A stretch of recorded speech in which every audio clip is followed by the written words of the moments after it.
진보와 보수, 어디서 나온 말일까? 진보와 보수라는 말은 한국에서 만들어진 것이 아닙니다. 서양에서 진보는 혁명을 통해 등장했습니다.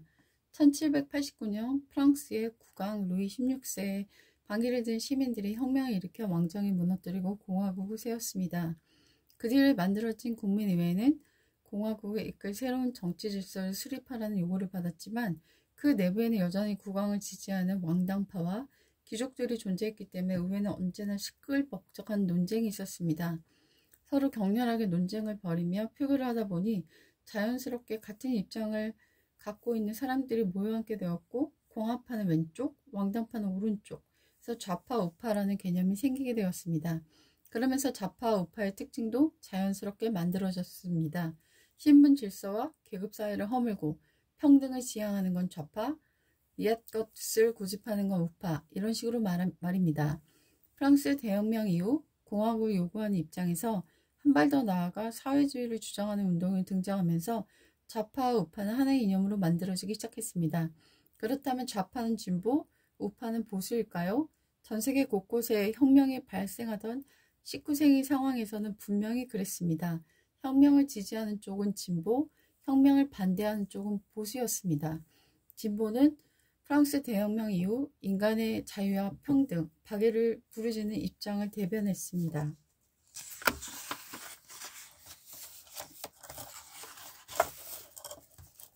그래서 이 권리선언은 인간에게 자유롭고 평등하게 살 권리가 있으며 권력이 이런 권리를 보장할 책임을 진다고 선언했습니다. 인간의 이러한 권리는 자비로운 왕의 존재가 아니라 주권자가 정당한 권리로 주권이 국민에게 비롯된다는 사실로 정당화되었습니다. 왕과 귀족이 아니라 평범한 시민들이 권력을 가지는 사회. 이것이 분명히 과거와 다른 새로운 사회였습니다. 이 선언은 군대 권력의 기초를 다지는 선언이었습니다. 하지만 이러한 국민에게 주권이 있다라는 사상은 지배하는 사람들뿐 아니라 지배당하는 쪽에서도 매우 낯설었고 평등 이런 사상은 이런 세계에서 받아들이기 쉽지 않은 가치였습니다. 우리로 치면 천민이 하루아침에 양바가 평등한 사람이 된 것이니까요. 진보는 낡고 익숙한 신분 질서를 무너뜨리고 새로운 사회를 만들자는 진취적인 주장이었습니다. 신분의 틀에 갇혀서는 정치, 산업, 과학기술이 더 이상 발전할 수 없다는 것이었습니다. 하지만 이런 진취적 주장이 오늘날 갑자기 역사의 문을 열고 등장하기는 어려운 일입니다. 그리고 이러한 것들에 대해서 비판하는 사람이 있었는데 이 사람은 에드먼드 버크라는 보수주의자였고 많은 사람들이 프랑스의 대혁명을 환영했을 때 버크는 지금까지 세계에서 일어난 일들 가운데 가장 경악스러운 일이다 라고 비판했습니다. 인간은 자유롭고 평등하게 태어나지 않았다는 것이죠.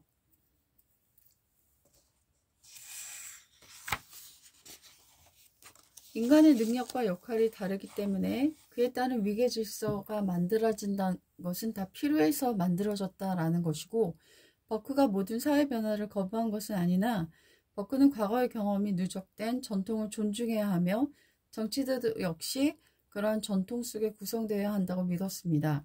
그래서 버크는 보기의 전통과 경험 역사를 존중하지 않는 혁명은 파괴와 혼란만 일으킬 뿐이다.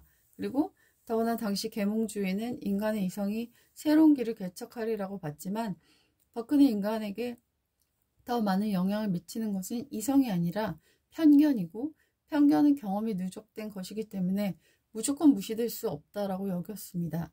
버크처럼 전통을 존중한다는 것은 불평등한 신분구조를 인정한다는 의미이기도 했습니다. 이런 보수주의자의 그런 생각들도 있었고요.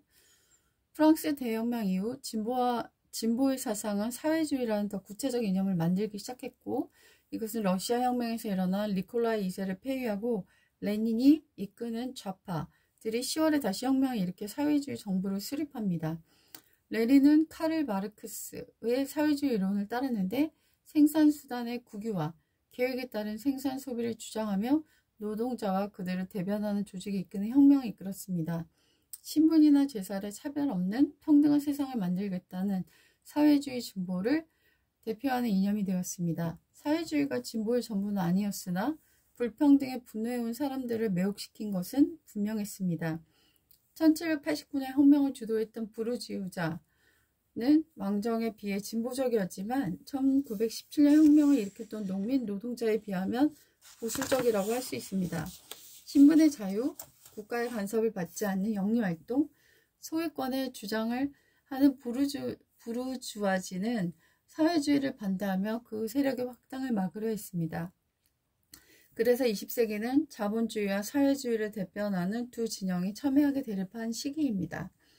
1989년과 1999년은 91년은 사회주의 진영의 핵심이었던 동독과 소련이 잇따라 붕괴되면서 역사는 자본주의의 손을 들어주는 듯 했지만 그렇다고 자본주의 문제가 해결된 것은 아닙니다.